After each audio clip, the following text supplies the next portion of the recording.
पूरे इंटरनेट की ये अब तक की सबसे बेस्ट वीडियो होने वाली है। 2024 आधा गया, आओ सालों की मेहनत 4 महीने में करते हो। और यही लॉजिकल अप्रोच लगा करके मैंने 7 दिन में 2 महीने का काम करा है, तब जाकर मैंने ये वीडियो लिखी है। 2024 के 31 दिसंबर को आप मुझे थैंक्स करने हैप्पी न्यू ईयर वाले माहौल में इस वीडियो को खोलोगे और कमेंट करने आओगे। Give me your few minutes guarantee है आपकी जिंदगी का ये साल, जिसमें 4 महीने भी ढंग से नहीं बचे होगे जब आप देख रहे हो, ये आपकी जिंदगी का बेस्ट साल बना देगी ये वीडियो। 10 साल का लक्ष्य 6 महीने में दुनिया करती है, हम 4 महीने में करेंगे क्या? यस, सुनो तो सुनते नहीं हो आप। चोकोल यंग राजा था, 100-200 सोल्जर्स के साथ में वो आराम कर रहा था गांव में। खबरी आकर के बोलते हैं कि सीमा ये अटैक करने वाला है, 1.5 लाख सिपाही के साथ में आ रहा है। ध्यान रहे, आराम वो दुनिया के नजरों में कर रहा था, अपने दिमाग में वो तैयार था। उसने अपने सिपाही से हथियार फेंकवा दिया, झंडा उतरवा दिया, धार्मिक ड्रेस पहन ली, दीवार पर चढ़ गया बहुत बड़ी, जहाँ पर दुश्मन उसको आराम से देख सके। वहाँ वो अगरबत्ती कर रहा है, लोटे बजा रहा है, मंत्र चाप कर रहा है, दुश्मनों को अनदेखा कर रहा है। सीमा ये हैरान हो गया, ये क्या कर रहा है? ये नियत था इंसान, ये इसके पास कुछ भी नहीं है, ये डर क्यों नहीं रहा है? And this is real story. Seema ये ने अटैक कैंसिल कर दिया, रिटर्न चला गया। सुनना,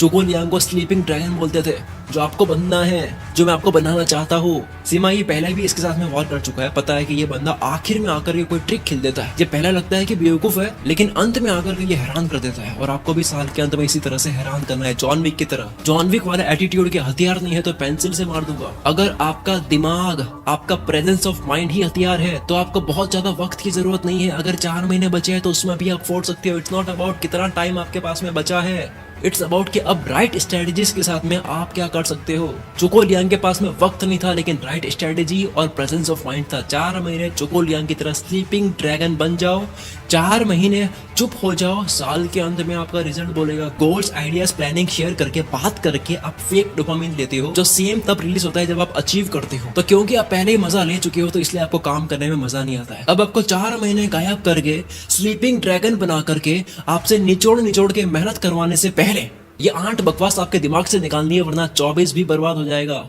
सबसे पहला, टाइम मैनेज मत करो भाई, एनर्जी मैनेज करो, फोकस मैनेज करो। क्या करोगे इतने सारे टाइम का? 2 घंटे में वो काम करना है जो 10 घंटे के बराबर का हो।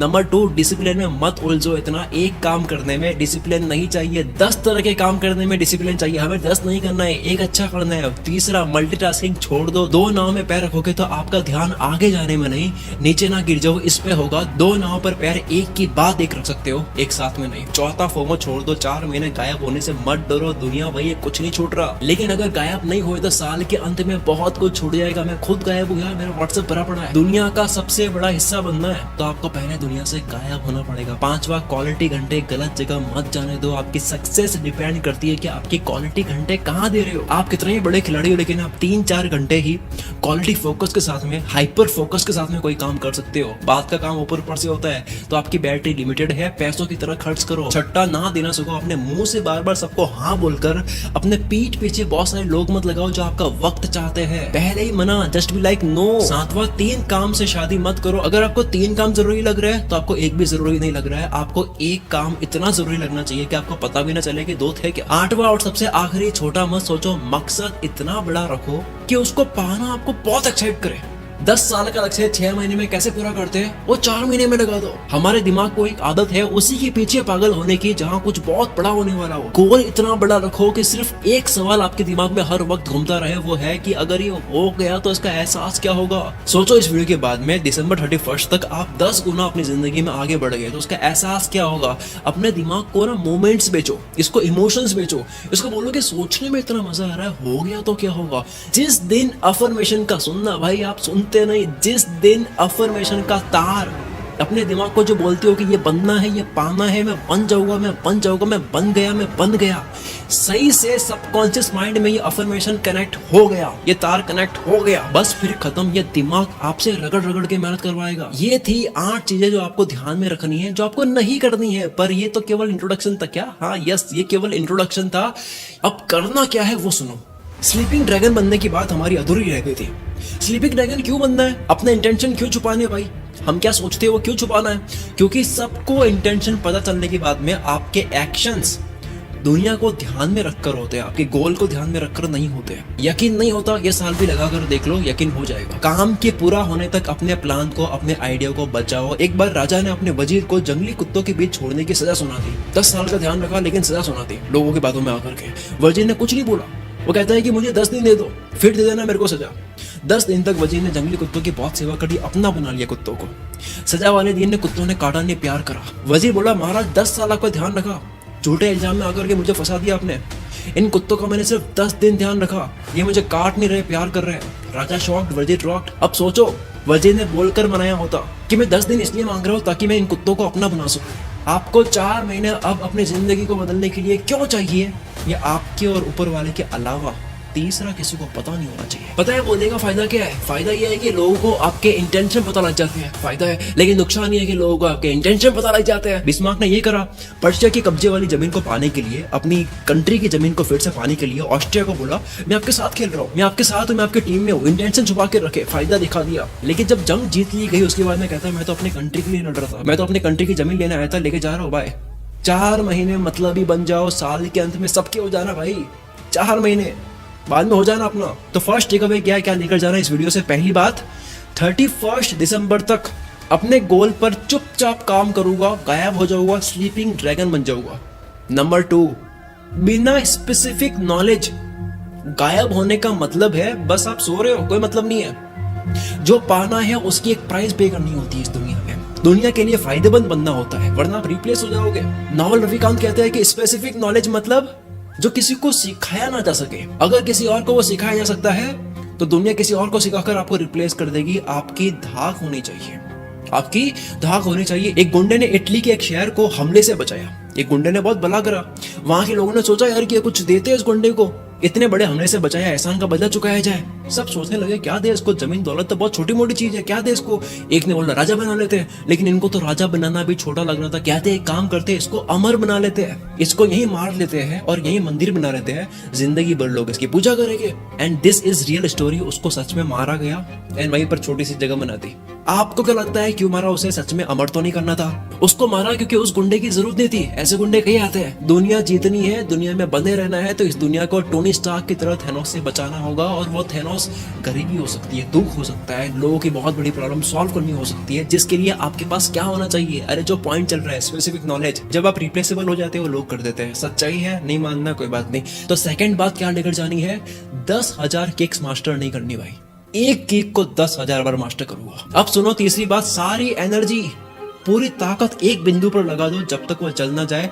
ग्रेनाइट और मेटल की सबसे अच्छी कटिंग किससे होती है? आप बोलोगे लेजर से होती है, लोग बोलेंगे आरी से होती है, लेकिन बहुत कम लोग बोलेंगे पानी से होती है। मजबूत मेटल को भी पानी की धार से काट सकते हैं, जो कि बहुत ही फोर्स के साथ में एक छोटी सी नली से बाहर आता है। इसी कॉन्सेंट्रेटेड पावर की वजह से एक पानी भी पत्थर को काट लेता है, क्योंकि एनर्जी एक ही जगह लगाई जा रही है।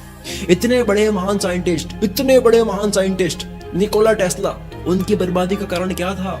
जिन्होंने क्या क्या नहीं बनाया। आज इलेक्ट्रिसिटी हमारे पास जो है, ये बिजली पूरी घरों में, ये इनकी वजह से। कहते हैं कि टाइम मशीन इन्होंने बना ली थी, वायरलेस इलेक्ट्रिसिटी इन्होंने बना ली थी, आर्टिफिशियल बारिश ला सकते थे, एक रिमोट जैसा गैजेट बनाया था, उसे भूकंप आ सकता था, 300 से ज्यादा खोजें कर ली थी इन्होंने। पर फिर भी गरीबी में मौत क्यों हुई उनकी? क्योंकि ये अपनी एनर्जी को फैलाते थे। ध्यान देना कैसे लोग अपनी एनर्जी फैला करके बर्बाद होते हैं। जेपी मॉर्गन ने निकोला टेस्ला को बहुत बड़ा कॉन्ट्रैक्ट दिया और टेस्ला साहब ने इतने पैसों से भरे कॉन्ट्रैक्ट को ठुकरा दिया। क्यों? उनको लगा एक के लिए काम करूंगा, एक पर निर्भर हो जाऊंगा, एक का गुलाम बन जाऊंगा। वही बात की एक ही बकेट में सारे अंडे मत रखो, बकेट गई तो सब गया, फैलाओ, एक पर ही मत रहो। इसलिए टेस्ला ने इतने बड़े आदमी को कमिटमेंट करने से मना कर दिया कि मैं अपनी एनर्जी को फैलाऊंगा, मैं दर्जनों को हाँ बोलूंगा। उन्होंने दर्जनों के लिए काम करा, एनर्जी फैला दी, एक इंसान के साथ फोकस रहकर काम नहीं करा, जिस वजह से अर्थ के इतने बड़े साइंटिस्ट मेरा दिल जीत लिया इन्होंने। मैंने वीडियो बनाई इनके ऊपर, इनकी मौत गरीबी में हुई। डार्विन का आईक्यू इतना तेज नहीं था, लेकिन डार्विन थ्योरी हमें पता है क्योंकि उन्होंने जिंदगी भर एक ही काम करा कि वो ब्लड लेते और उसकी रिसर्च करते।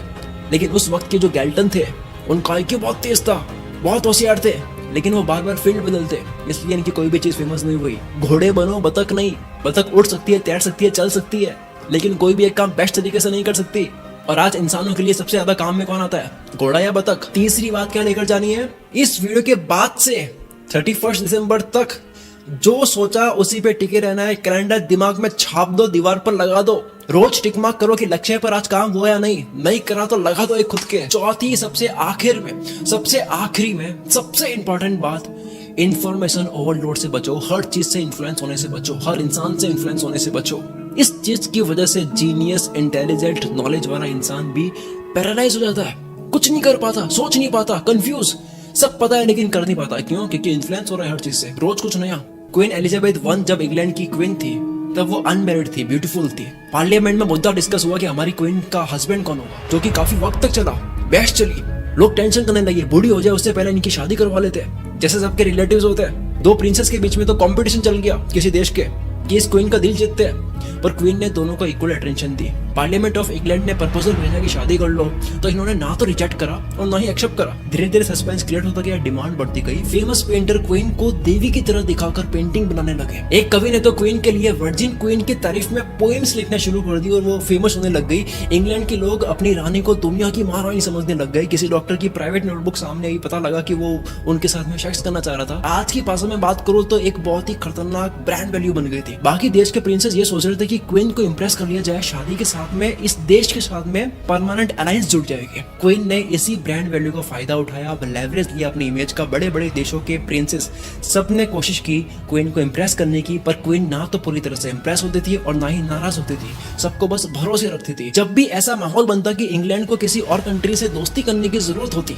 तब क्वीन वहां के प्रिंसेस से मिलना शुरू कर देती। एक बार फ्रेंच के दो ब्रदर प्रिंसेस से मिलना शुरू कर दिया। प्रिंसेस क्वीन को अपनी तरफ अट्रैक्ट करने की पूरी कोशिश कर रहे दोनों के दोनों भाई। एक प्रिंस ने तो पब्लिकली किस भी कर दिया। क्वीन ने लेकिन अपनी पसंद सस्पेंस रखी, किसी को नहीं बताई, ना किसी से इन्फ्लुएंस हो रही है, ना अपने इंटेंशन बता रही है। सुनना ध्यान से, दुनिया जानना चाह रही है कि भाई ये शादी किससे करेगी। फ्रेंच के किंग को यकीन हो गया कि हमारे दो भाई प्रिंसेस में से किसी एक से तो क्वीन पक्का शादी करेगी। लेकिन काम निकल जाने के बाद क्वीन ने दोनों से शादी करने से मना कर दिया। हिस्ट्री में वो वर्जिन क्वीन से जानी जाती है, शादी नहीं करी।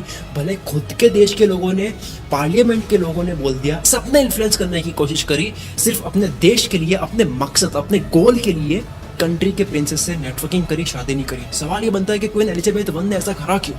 दरअसल वो शादी करना चाहती नहीं थी। उन्होंने अपने कजिन का हाल देख लिया था कि कैसे शादी से पहले रिस्पेक्ट होती है, बाद में हस्बैंड सुनता नहीं है, जिससे देश और क्वीन दोनों को परेशानी देखनी पड़ती है। क्वीन एलिजाबेथ वन के राज में शांति बनी रही क्योंकि ना शादी की, ना दुनिया को अपने इंटेंशन बताया कि शादी वो नहीं करेगी। इन्फ्लुएंस करने वाले लोग, इन्फॉर्मेशन बहुत होगी, लेकिन आपको अपने गोल की तरफ बढ़ना है। दुनिया को सोचने दो कि आप उनकी क्यों नहीं मान रहे हो। हर बार कारण देने की जरूरत नहीं है, कारण देने से वो चीज आपके लिए खतरा बन सकती है। 31 दिसंबर को सबको पता लग जाएगा, तब तक स्टे फुलिश, पागल रहो। अब सोचो आपको सबसे ज्यादा इन्फ्लुएंस कौन करता है, कौन भटकाएगा आपको, कौन बर्बाद करके रखेगा आपको। आपका 2024, 25, 26, 27 ये जवानी पूरी पटकने में जाएगी। वो है overload information on internet. 10 minute में 20 नई बातें पता लग जाती है आपको शॉर्ट रील से। इन्फॉर्मेशन लेने जाना और इन्फॉर्मेशन में भटक जाना, दोनों में फर्क है। आप कितने ही इंटेलिजेंट हो, जीनियस हो, स्मार्ट हो और सबसे ज्यादा इंटेलिजेंट, यही लोग बहक जाते हैं। 2024 भी आपका वेस्ट हो सकता है क्योंकि आपको बहुत सारी चीजें पता है एंड आप फिर से किसी और से इन्फ्लुएंस हो रहे हो। और आपके हाथ में, आपके जेब में वो फोन है जिसके अंदर बहुत इन्फॉर्मेशन है, अनशंड इन्फॉर्मेशन है। इंटरनेट का टोटल डेटा जितना है ना, पूरा टोटल डेटा, वो हर साल में डबल होता है। इसको बोलते हैं द ज़करबर्ग इफेक्ट। अश्वत्थामा सच में नहीं मारा गया था, अश्वत्थामा नाम का हाथी मारा गया था। बात फैल गई, अश्वत्थामा मारा गया, पर थोड़ा को लगा मेरा बेटा अश्वत्थामा मारा गया और वो टूट गए।